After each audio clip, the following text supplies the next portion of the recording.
about land, we actually have to be talking about the intergenerational transfer of poverty and the intergenerational transfer of privilege. So my third point is, let's actually look at what's happened since the 1990s. How have we addressed the land issue?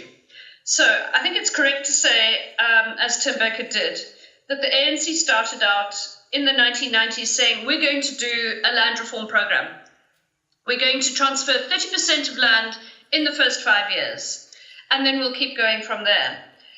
Here we are sitting in 2018, and something like, there are inconsistent figures, but between 8 and 10% of the land apparently has been acquired and transferred from white into black ownership. It's been slow.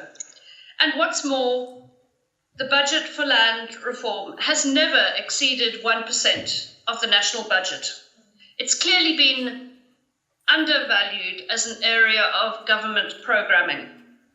Right now, the land reform budget is sitting at 0.4% of the national budget.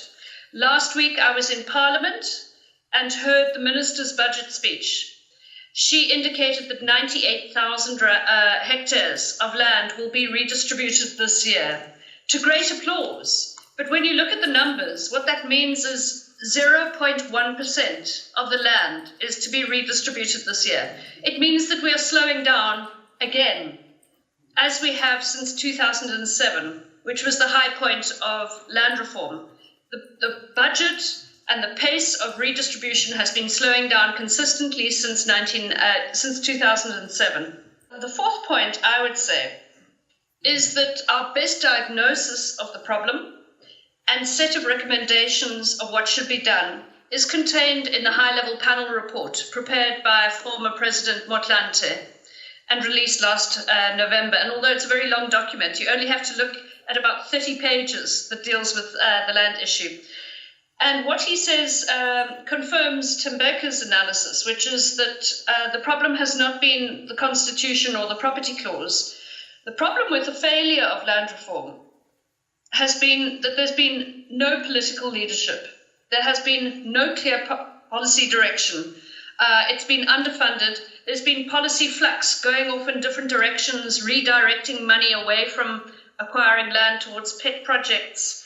And there's been mismanagement and corruption.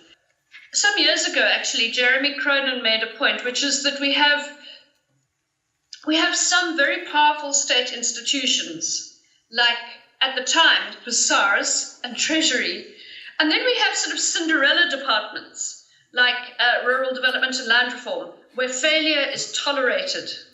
And I think that this has been a key issue, that we've failed to address that.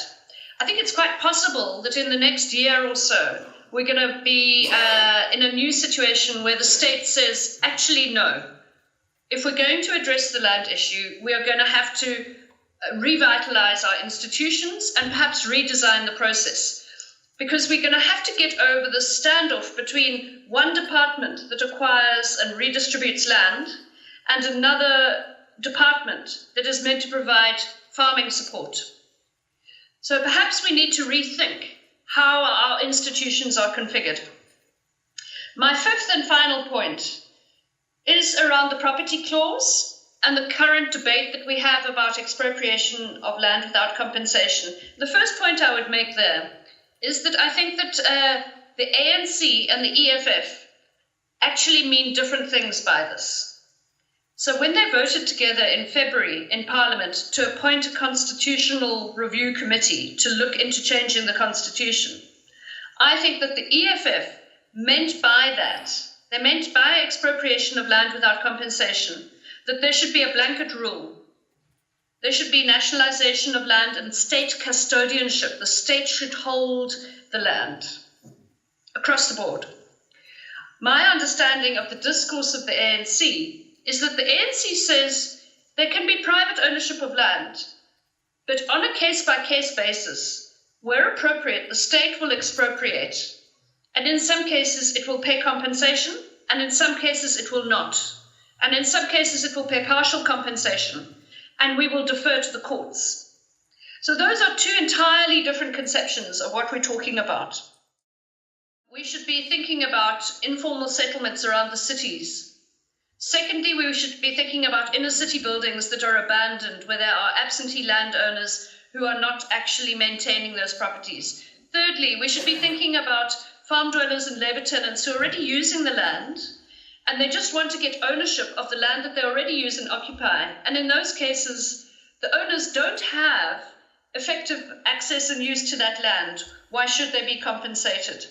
I also think that we should be expediting land donations. You know, there's a case in KZN where for 15 years, a property owner has been trying to donate farmland to long-term labor tenants. Why do we have a state that cannot accept land donations? Why do we have a state that will not subdivide land to expedite the transfer to people?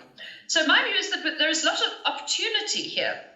And that, in fact, even though I don't think the Constitution has been the problem and the reason for the very slow progress and mediocre outcomes of land reform, all of these are solvable problems.